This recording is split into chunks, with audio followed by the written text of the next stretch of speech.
अगर आप भी चाहते हैं कि रुदल पंजयार के YouTube चैनल से अन्य कलाकार का वीडियो सबसे पहले आप तक पहुंचे, तो हमारे चैनल रुदल पंजयार को सब्सक्राइब करें और घंटी के निशान को अवश्य दबाएं। धन्यवाद।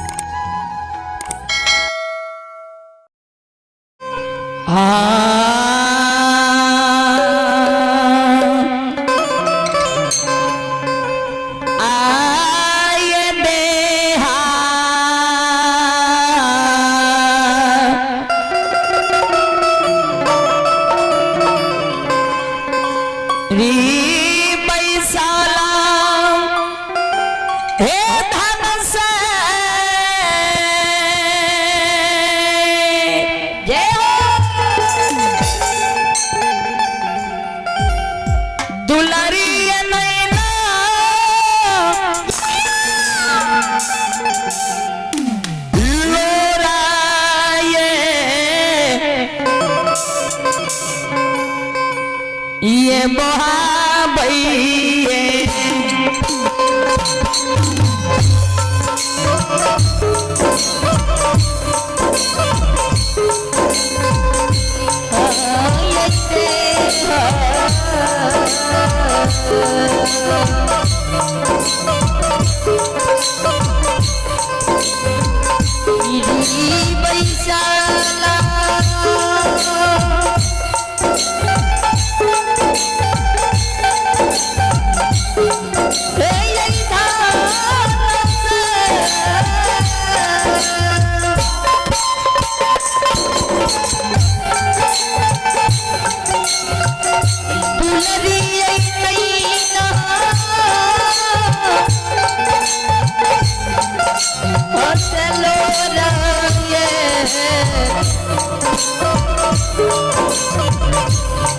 ये मोहब्बइये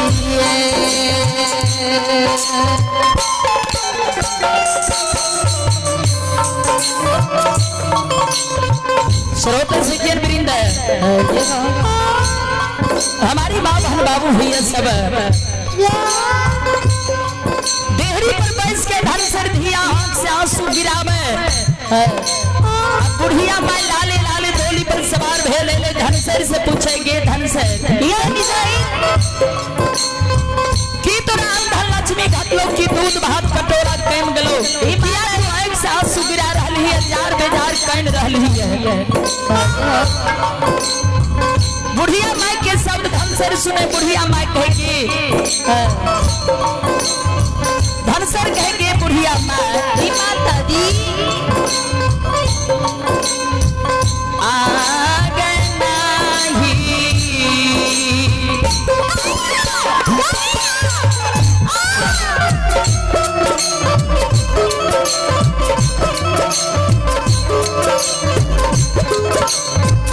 हमारा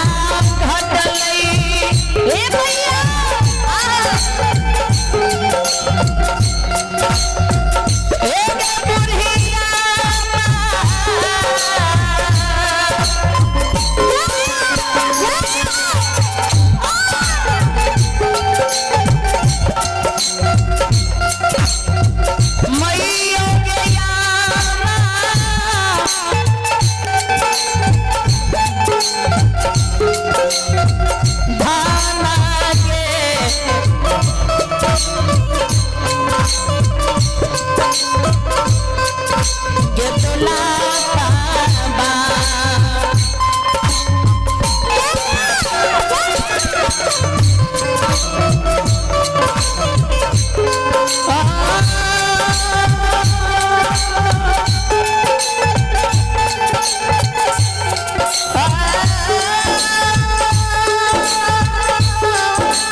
हे माँ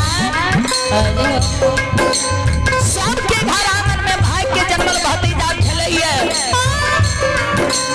हमर घर आंगन उदास लागैया हमरा मालिक भौजी के किया न तू एक में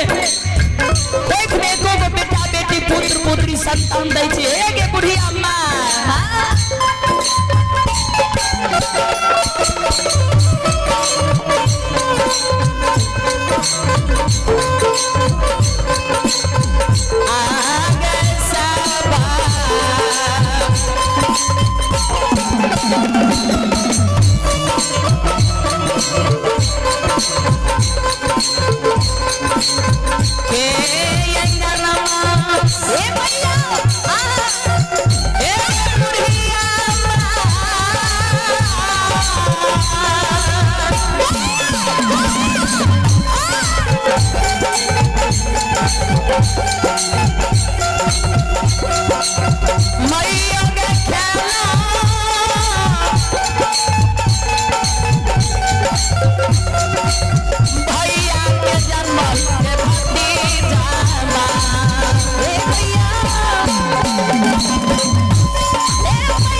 धनसर के शब्द बानी बुढ़िया माई सुने अब बुढ़िया माई धनसर के कह के धनसर इधर से माले तोर भौजी कोई के बिहुन सा कहां से तो भाई के जन्मल भतीजा पैबा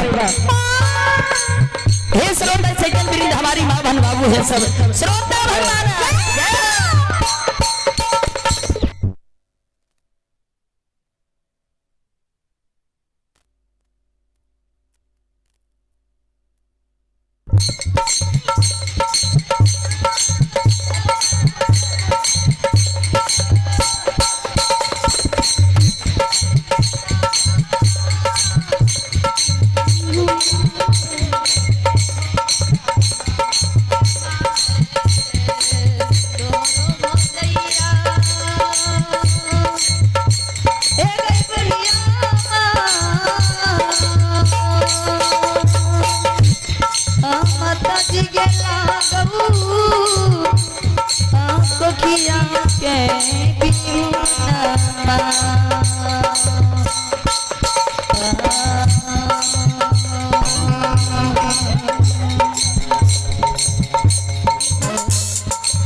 ये सब श्रोता भगवान है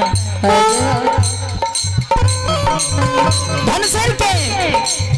बुढ़िया माई के शब्द धनसर के शब्द बुढ़िया माई सुने बुढ़िया माई कहेंगे धनसर